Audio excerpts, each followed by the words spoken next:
J'ai une question pour vous qui pourrait un peu vous bousculer. Est-ce que vos actions témoignent de votre foi ?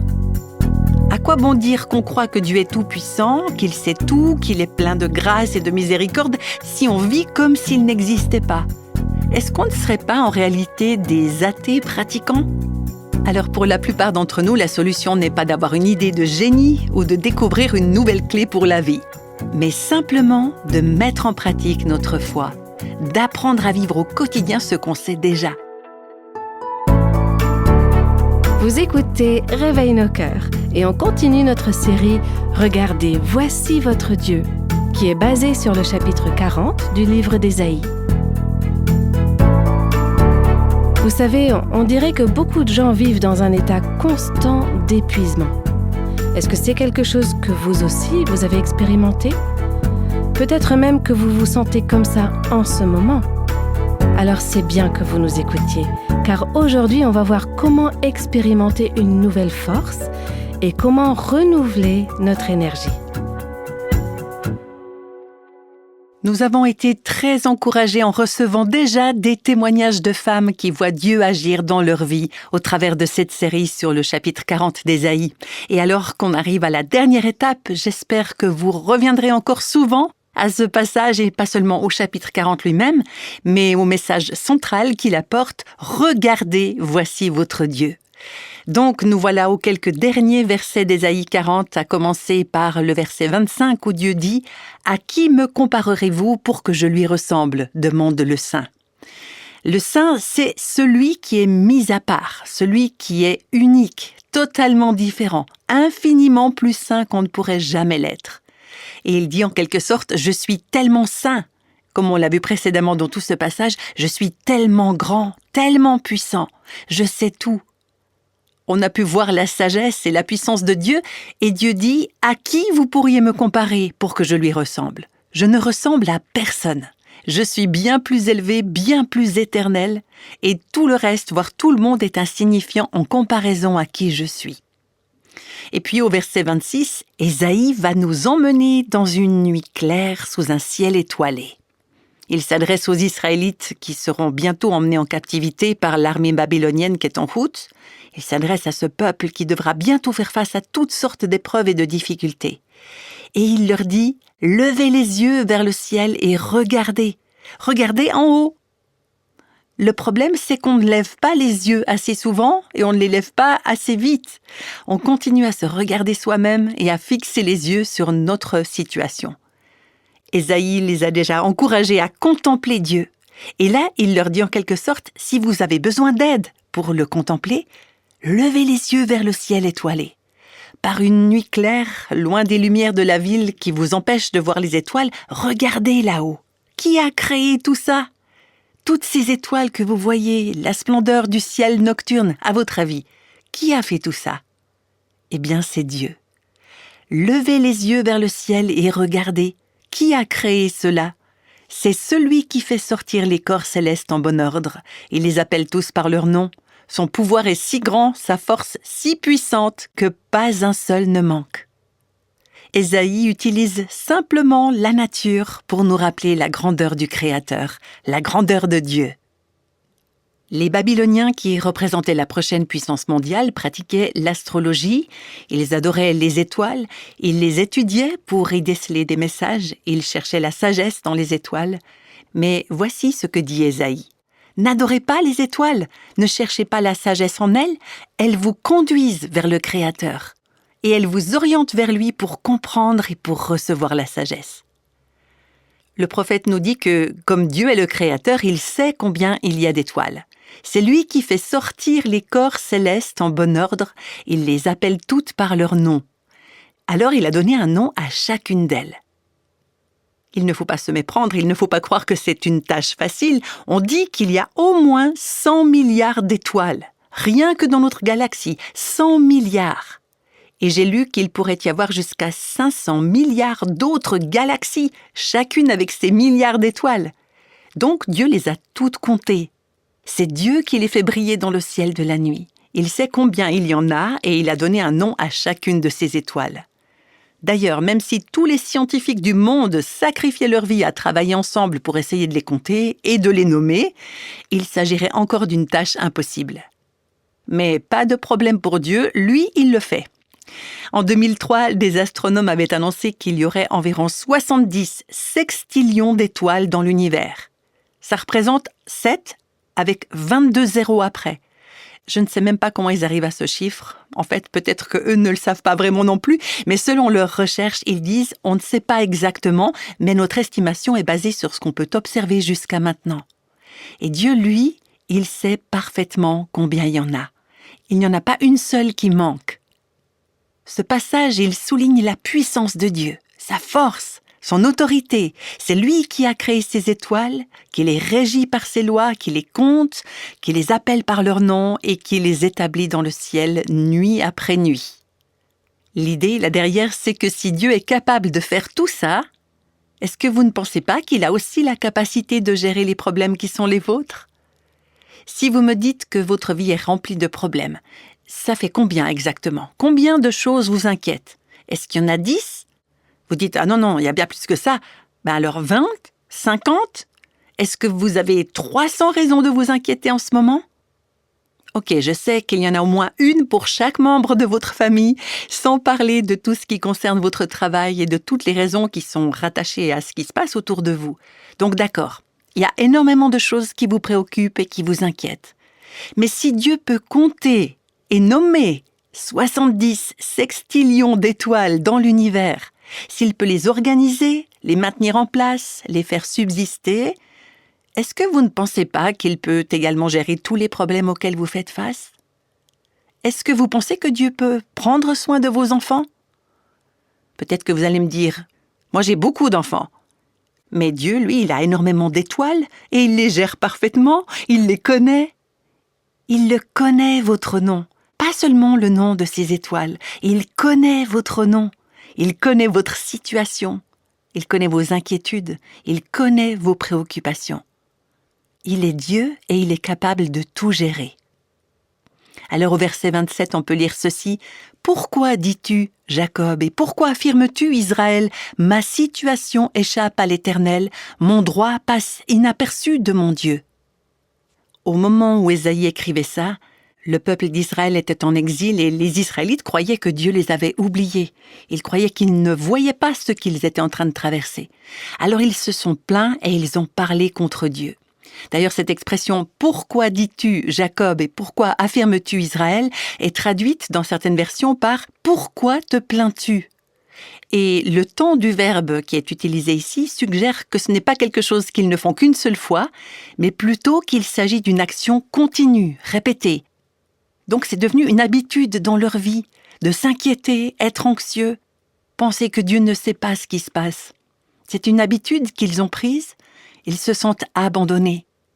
Ils ont l'impression que Dieu les a oubliés ou qu'il n'a pas fait ce qui est juste. Alors ils disent « Ma situation échappe à l'Éternel, mon droit passe inaperçu de mon Dieu. » Et ce mot « inaperçu », il veut dire passer à côté, passer sans s'arrêter, comme quelqu'un qui passe juste à côté de vous sans remarquer votre présence, complètement indifférent à vous, à votre besoin.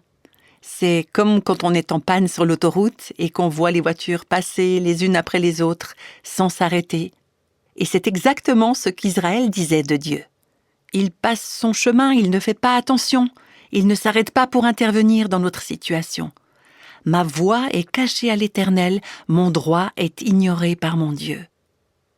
Alors les gens de ce peuple se plaignent et ils parlent contre le Seigneur parce qu'ils développent cette attitude liée à leur anxiété. Et je veux vous dire, les amis, j'en fais l'expérience personnellement, si on ne s'entraîne pas, si on ne se discipline pas à contempler notre Dieu au milieu de nos difficultés, on va devenir une personne frustrée, remplie d'amertume, anxieuse et exigeante. On finit par accuser Dieu, par devenir amer envers lui. Ce n'est peut-être pas le cas pour vous actuellement, mais c'est vrai qu'on risque d'en arriver là quand on n'apprend pas à contempler notre Dieu dans l'adversité. Et quand on fait ça, on donne au monde une image erronée de Dieu.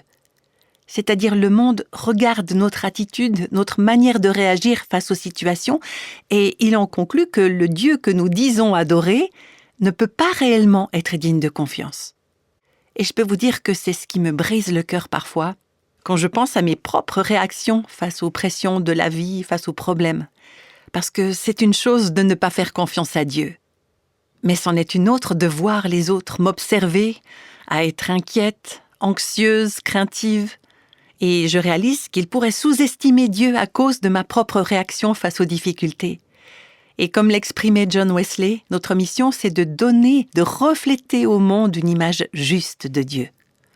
Et quand on sait contempler Dieu au milieu de nos difficultés, la façon dont on réagit fortifie non seulement notre foi, mais elle devient également une source de grâce, de force et de courage pour les autres. Et le problème des Israélites à cette époque, c'est qu'ils avaient oublié qui est Dieu. Ils avaient oublié comment il est. Ils avaient oublié le caractère de Dieu. Ils avaient besoin qu'on le leur rappelle.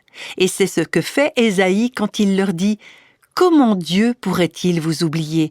Il connaît toutes les étoiles. » Il y a un autre verset dans l'Évangile qui dit qu'il sait quand un simple petit oiseau meurt.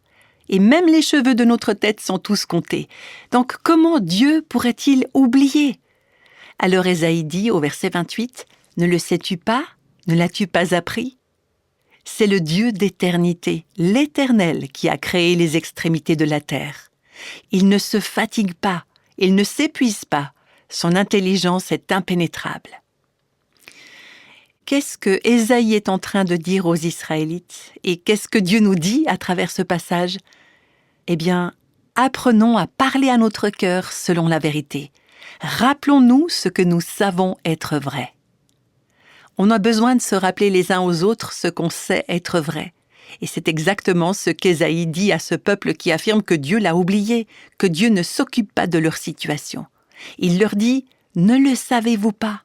Souvenez-vous, l'Éternel est le Dieu éternel, revenez à ce que vous savez être vrai. » Certains d'entre nous ont beaucoup de connaissances théologiques, mais à quoi ça sert si on est constamment inquiet ou anxieux tout au long de nos journées? À quoi bon dire qu'on croit que Dieu est tout-puissant, qu'il sait tout, qu'il est plein de grâce et de miséricorde, si on vit comme s'il n'existait pas? Est-ce qu'on ne serait pas en réalité des athées pratiquants? Alors pour la plupart d'entre nous, la solution n'est pas d'avoir une idée de génie ou de découvrir une nouvelle clé pour la vie, mais simplement de mettre en pratique notre foi, d'apprendre à vivre au quotidien ce qu'on sait déjà. Et qu'est-ce qu'on sait déjà? C'est que l'Éternel est le Dieu éternel. Et ça veut dire qu'il n'a ni commencement ni fin, il était là avant nous, il était là avant même que nos problèmes existent et il sera encore là après nous, quand nos problèmes auront disparu. Il est le Dieu éternel. Je sais que j'ai tendance à m'enflammer un peu quand je parle de tout ça, mais c'est tout simplement parce que je sais que j'ai besoin de me prêcher ces vérités à moi-même. Et quand je deviens craintive, anxieuse ou que je m'inquiète, il faut que je revienne à ces vérités que je connais pourtant. Dieu est le Dieu éternel, il est le créateur des extrémités de la terre, il ne se fatigue pas, il ne s'épuise pas. Et ça veut dire qu'il n'y a aucune limite à sa capacité à supporter la pression. Dieu n'a aucune limite, il n'a aucune faiblesse, il ne s'épuise jamais. Dieu ne se fatigue jamais, il ne se vide jamais. Il n'y a rien qui le met sous pression, rien qui le dépasse. Et Dieu, il a une réserve de puissance infinie. Gardons bien ça à l'esprit, ça va tout de suite nous permettre de voir le contraste. Parce que nous, effectivement, on se fatigue et on s'épuise. Voici donc le verset 29. « Il donne de la force à celui qui est fatigué et il multiplie les ressources de celui qui est à bout. » Les adolescents se fatiguent et s'épuisent, les jeunes gens se mettent à trébucher, mais ceux qui comptent sur l'Éternel renouvellent leurs forces. Ils prennent leur envol comme les aigles. Ils courent sans s'épuiser, ils marchent sans se fatiguer. Alors on a vu que Dieu, lui, ne manque jamais d'énergie, il ne faiblit jamais, il ne se fatigue jamais. Et ça, honnêtement, notre intelligence humaine a du mal à le comprendre. Moi, par exemple, j'ai souvent besoin d'une petite sieste pour tenir toute une journée. Parce que je me fatigue, je m'épuise. Physiquement, j'arrive à bout. C'est probablement votre cas aussi. On a besoin de recharger nos batteries. Mais Dieu, lui, il n'a jamais besoin d'être rechargé. Il ne s'épuise jamais, il ne se vide jamais. Au contraire, il donne. Il donne de la force, il donne de la puissance. Il n'arrête pas d'en déverser dans la vie de son peuple. C'est un Dieu généreux, n'est-ce pas? Il nous donne sa force. Et quand il donne, lui, il ne s'affaiblit pas. Nous, quand on donne à nos proches, à nos enfants, notre mari, au travail, on rentre à la fin de la journée, on est épuisé, on est vidé.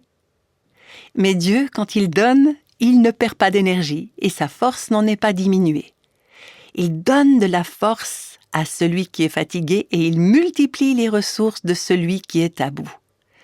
Alors cette force, c'est quoi? C'est quoi multiplier les ressources? Ça veut dire quoi? Eh bien, c'est la vie surnaturelle de Christ qui vit en nous. C'est lui notre force. C'est lui notre source. C'est Christ qui vit et qui agit en moi. Voilà ce qui nous donne la puissance et la force. Et on voit ça aussi au chapitre 12, dans la deuxième lettre aux Corinthiens, quand Dieu répond à l'apôtre Paul, qui est confronté à une faiblesse, une limitation physique, humaine. Et Paul lui demande « Est-ce que tu pourrais pas m'enlever cette écharde ?» Et Dieu lui répond « Je ne vais pas t'enlever cette écharde, mais voilà ce que je vais faire. Je vais te donner ma grâce. Ma grâce te suffit, car ma puissance s'accomplit dans la faiblesse. » Voilà ce que Dieu lui dit. Et Paul dit alors « Aussi, je me montrerai bien plus volontiers fier de mes faiblesses, afin que la puissance de Christ repose sur moi. » Vraiment, Paul, tu veux vraiment être fier de tes faiblesses? Tu veux vraiment exposer tes limites? Oui. Pourquoi? Afin que la puissance de Christ repose sur moi.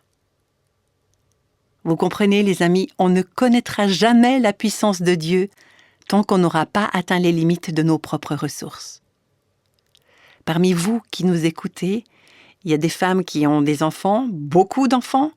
Il y en a certaines qui font l'école à la maison, d'autres qui ont un travail très exigeant, vous avez des responsabilités qui vous prennent énormément d'énergie. Il y en a d'autres aussi qui s'occupent de leurs parents âgés. Vous êtes physiquement épuisés, vidés, parfois vous êtes à bout, mais vous ne connaîtrez jamais pleinement la puissance de Christ dans votre vie, tant et aussi longtemps que vous ne serez pas arrivés au bout de vos propres forces. Vous savez, il m'arrive parfois, lors d'un week-end de ministère ou d'une conférence de Réveil nos cœurs, ou même quand je suis en train d'enseigner, d'accompagner des gens, parfois en pleine séance d'enregistrement, je me dis « je n'arrive plus à continuer, je n'en peux plus ». Et en réalité, c'est essentiel que j'arrive à ce point-là, parce que c'est là que je crie à Dieu en lui disant « Seigneur, je suis faible, mais toi, tu es fort. Alors, sois fort en moi, s'il te plaît, donne-moi ta force dans ma faiblesse. » Et c'est exactement ce que Dieu fait. Oui, nous nous fatiguons, nous perdons nos forces.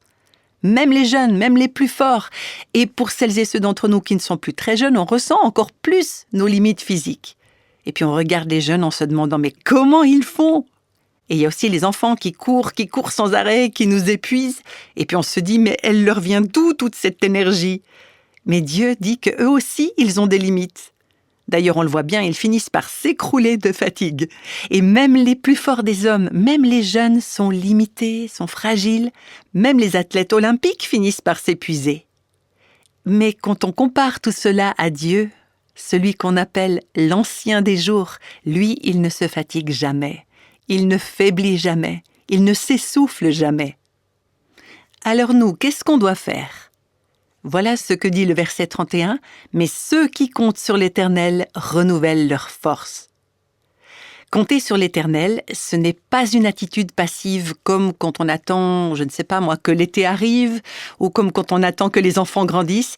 C'est une attitude active. D'ailleurs, le mot veut dire s'attacher, persévérer, désirer profondément Dieu.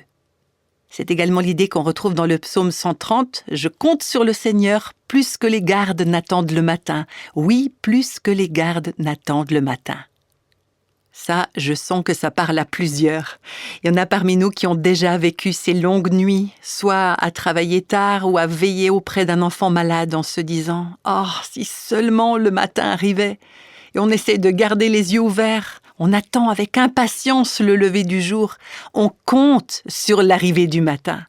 Eh bien, c'est comme ça que nos âmes doivent compter sur le Seigneur, avec désir, avec attente, en s'attachant à lui. Psaume 37, verset 7. Garde le silence devant l'Éternel et espère en lui. Et l'opposé de ça, c'est compter sur soi-même, être autosuffisant. C'est dire « je peux gérer ça, je vais m'en sortir toute seule, je n'ai qu'à me ressaisir, me donner un bon coup de pied au derrière ». Mais vous savez, vous allez vous épuiser, vous allez finir par manquer d'énergie. Et c'est justement là que vous devez apprendre à compter sur l'Éternel. Ça veut dire placer toute votre confiance en lui, espérer en lui, vous appuyer sur lui. Et qu'est-ce qui se passe quand vous comptez sur l'Éternel ? Vous renouvelez vos forces. Il vous donne de la force dans vos épreuves. Il vous donne de la force malgré la fatigue. Il vous donne de la force dans la faiblesse.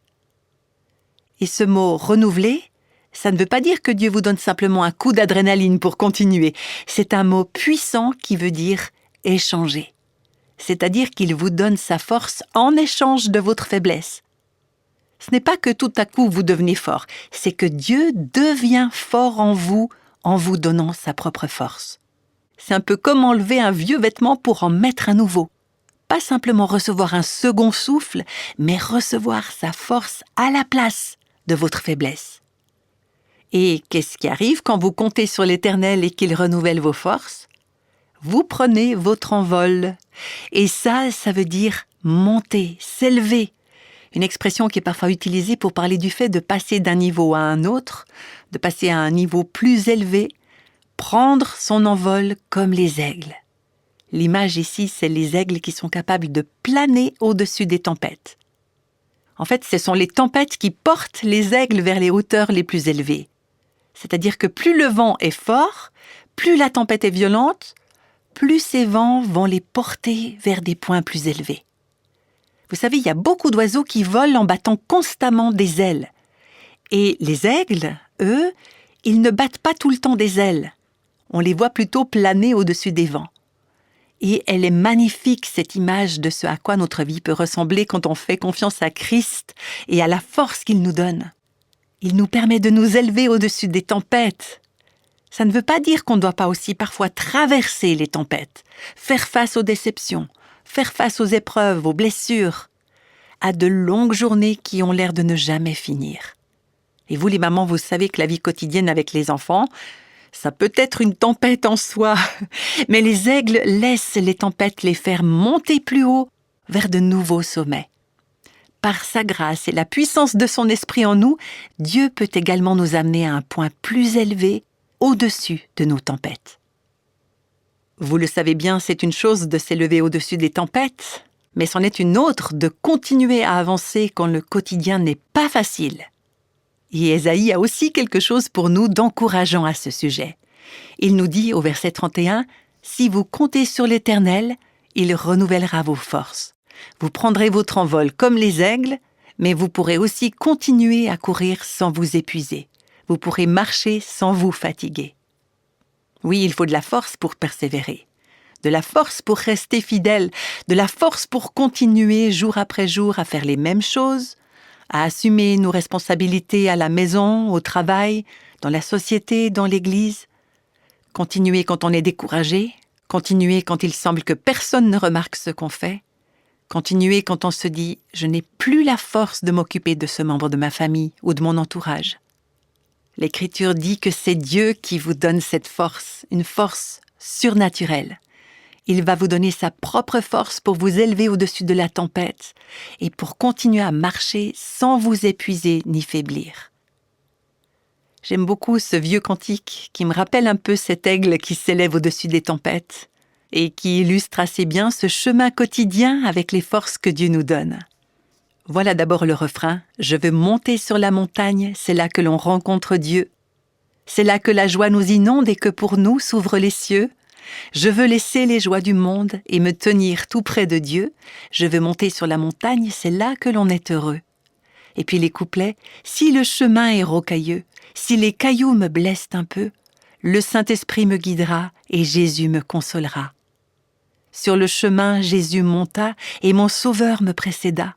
Avec lui, je veux m'élever jusque sur les plus hauts sommets.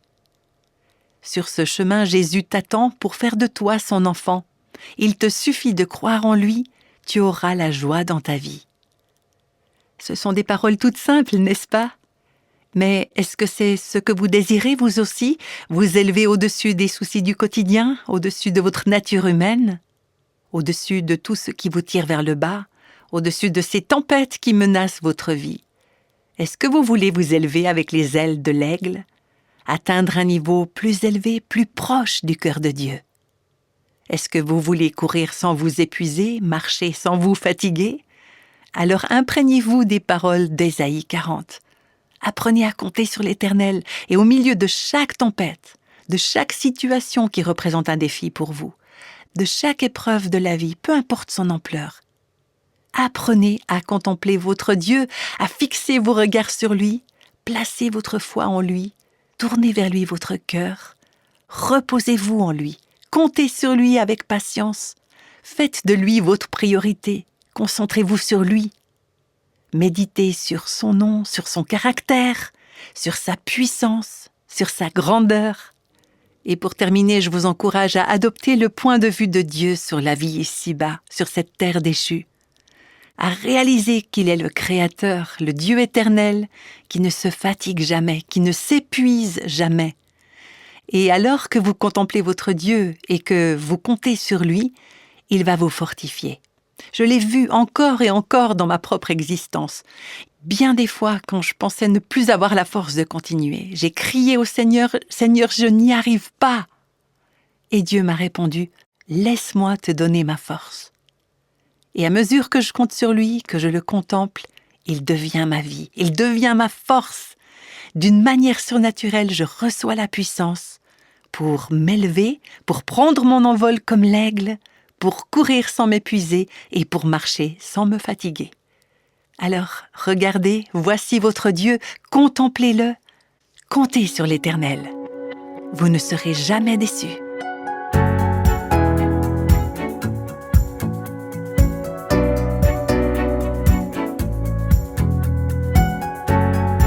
Oui, que c'est important de se rappeler combien Dieu est grand. Malheureusement, nous arrivons déjà à la fin de cette série qui nous a si bien rappelé l'espérance solide qu'on peut avoir, même au milieu de situations très difficiles. Cette espérance profonde qui est fondée sur la grandeur de Dieu. Et n'est-ce pas rassurant de connaître ce Dieu qui n'est jamais dépassé et qui ne se fatigue jamais? Merci de nous avoir suivis pendant cette série. Regardez, voici votre Dieu.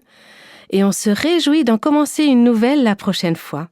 Et je suis sûre qu'elle aussi sera très encourageante pour vous. Alors à très vite, ici sur Réveille nos cœurs.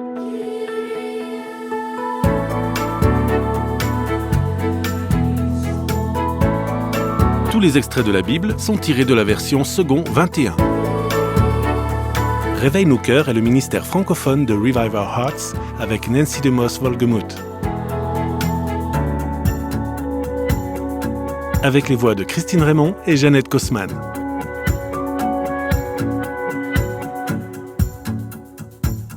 Quelle que soit la saison de votre vie, Réveille nos cœurs vous encourage à trouver la liberté, la plénitude et à porter du fruit en Christ.